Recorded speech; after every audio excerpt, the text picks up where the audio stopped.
5.3 સ્વાધ્યાયનો ચોથો દાખલો. એમાં આપણને એક સમાંતર શ્રેણી આપેલી છે 9, 17, 25. આગળ 8 નંબર વધતા જશે કારણ કે પહેલું પદ 9 છે, સામાન્ય તફાવત 7 છે. 17 માંથી 7 નહીં 8 છે.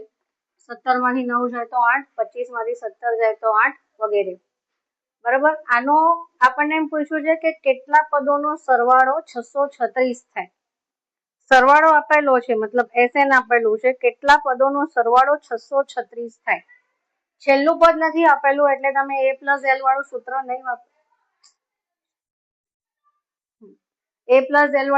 નહીં વાપરી શકો. એટલે SN વાળું જ સૂત્ર વાપરવું પડશે. N/2 2 N-1 D વાળું. આમાં આ 636 આપેલા છે. N ગોતવાનું છે. 2A એટલે 2 ગુણ્યા 9 વત્તા N ગોતવાનું છે D બરાબર 8 છે. હવે આ 2 ને તમે અહીંયા લઈ લો એટલે 636 ગુણ્યા 2 9 દુ 18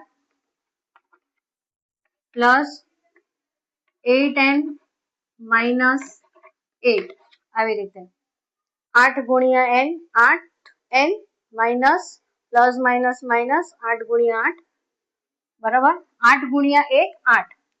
હવે આને તમારે ગુણાકાર કરવો હોય તોય ભલે, ન કરવો હોય તોય ભલે. હવે 18 માંથી 8 જશે એટલે 10 રહેશે, તો N 12 રાખીશું. 18 માંથી 8 જાય તો 10 વત્તા 8N અને પછી 636 ગુણ્યા 2 બરાબર 10N પ્લસ 8N સ્ક્વેર. હવે તમે અહીંયા જોશો કે બધી બાજુ બેકી સંખ્યા છે, યુગ્મ સંખ્યા છે, એટલે બધી બાજુ આપણે 2 થી ભાગતા આ 2 કટ થઈ જશે એટલે 636 જ રહેશે. અહીંયા 5N 10 ને 2 વડે ભાગીએ એટલે 5, 8 ને 2 વડે ભાગીએ એટલે 4N સ્ક્વેર. બરાબર. એટલે આ વર્ગાત્મક સમીકરણ બની ગયું, એટલે દ્વિઘાત સમીકરણ બની ગયું.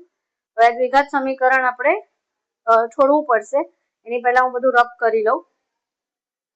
હવે 636 ને આપણે ઇઝ ઇક્વલ ટુ ની આ બાજુ લઈ આવ્યા એટલે -636 થઈ ગયા. હવે જ્યારે દ્વિઘાત જે પદ હોય એમાં પણ સહગુણક હોય તો ત્યારે આપણે આનું અને આનો ગુણાકાર કરવો પડે એટલે -636 ગુણ્યા 4 6 ચોક 24 4 તેરી 12 ને 2 14 6 ચોક 24 ને 25 એટલે -2544 એ ગુણાકારનો જવાબ આવશે. એક વખત ચેક કરી લઈએ. 6 ચોક 24 વધી પડી 2, 3 ચોક 12 ને 2 14 વધી 1, 4 6 24 ને 25, તો 2544 ના આપણે ભાગ પાડવાના છે, અવયવ પાડવાના છે. અને આ માઇનસમાં છે, મતલબ આ પ્લસમાં છે ને આ માઇનસમાં છે, તો એવી રીતના અવયવ પાડવાના છે કે આ જે 5 છે એ બાદબાકીનો જવાબ હોય. એટલે 2540 ને આપણે અહીંયા કરી નાખવું એટલે કઈ કન્ફ્યુઝન ન થાય. 2 કુ 2, 2 દુ 4, 2 સત્તા 14, 2 દુ 4, 2 છંગ 12, 2 તેરી 6, 2 છંગ 12 આ નંબર આવ્યો કારણ કે આપણે 4 થી જ ગુણેલું.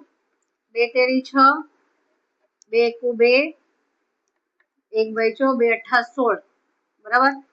પછી જ્યાં સુધી બેકી સંખ્યા આવશે ત્યાં સુધી આપણે કરવું પડશે. 2 કુ 2, 2 પંચા 10, 2 નવા 18. હવે અહીંયાથી જો બેકી સંખ્યા જતી રહી. હવે આપણે આનો સરવાળો કરવાનો. 9 ને 5 14 ને 1 15, તો 3 પંચા 15, 3 તેરી 9. બરાબર. હવે 53 જે છે ને એના કોઈ અવયવ નહીં પડે કારણ કે 53 એ પ્રાથમિક નંબર છે, પ્રાઇમ નંબર છે, જેના અવયવ પડતા નથી. જેમ 2 છે 3 છે એટલા 53 ના અવયવ નથી પડતા. તો હવે આ જે સંખ્યાનો ગુણાકાર છે ને એવો નંબર આવવો જોઈએ કે જેનો અને 53 નું બાદબાકી કરતા 5 જવાબ આવે. તો 2 દુ 4 દુ 8 દુ 16 તેરી 48. યસ.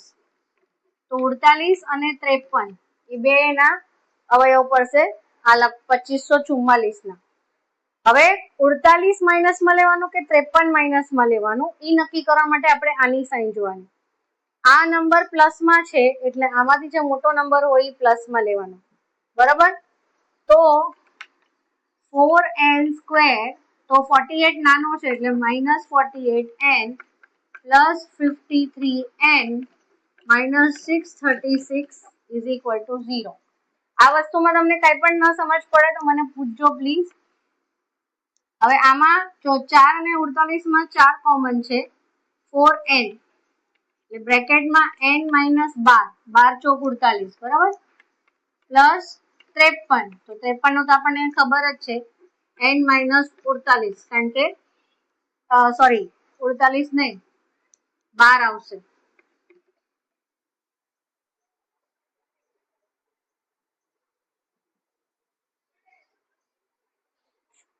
એક મિનિટ, હા, 12 તેરી 36, વધી પડી 3, 12 5, હા બરાબર છે.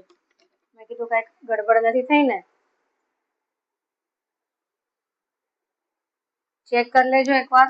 12 ગુણ્યા 53, 12 તેરી 36, 12 પંચા 60 ને, હા બરાબર, ઓકે, હા કરેક્ટ છે. તો હવે આને બંનેને સાથે કરવાના, n minus 12 4n plus 53 is equal to 0. હું કેમ કન્ફ્યુઝ થઈ ખબર છે?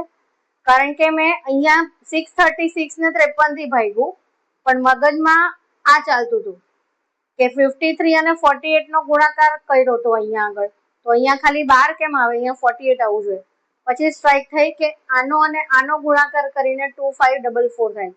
તો જો એક વસ્તુ સમજવાનું કે અગર મને કન્ફ્યુઝન થાય છે, મતલબ કે આટલા વર્ષના એક્સપિરિયન્સ પછી બી જો હું દાખલો કરતા કરતા કન્ફ્યુઝ થઈ જતી હોઉં, ભલે કેમેરા કોન્શિયસ હોઉં, કેમેરો ચાલુ છે એટલે બી ગડબડ થઈ શકે છે, પણ સેમ વસ્તુ તમારી સાથે એક્ઝામમાં થઈ શકે છે.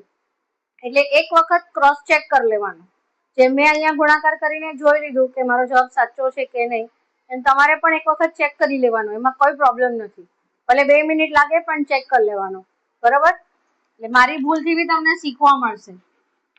n ઇઝ ઇક્વલ ટુ 12, આ -12 છે તો ઇઝ ઇક્વલ ટુ 12 થઈ જશે, ઓર 4n ઇઝ ઇક્વલ ટુ -53 અને n ઇઝ ઇક્વલ ટુ -53/4. હવે આપણને એક વસ્તુ બીજી બી ખબર છે કે n ની કિંમત જે છે એ ઋણ બી નહીં આવે અને અપૂર્ણાંક બી નહીં આવે, એટલે આ કિંમત આપણે લેવાની થતી નથી.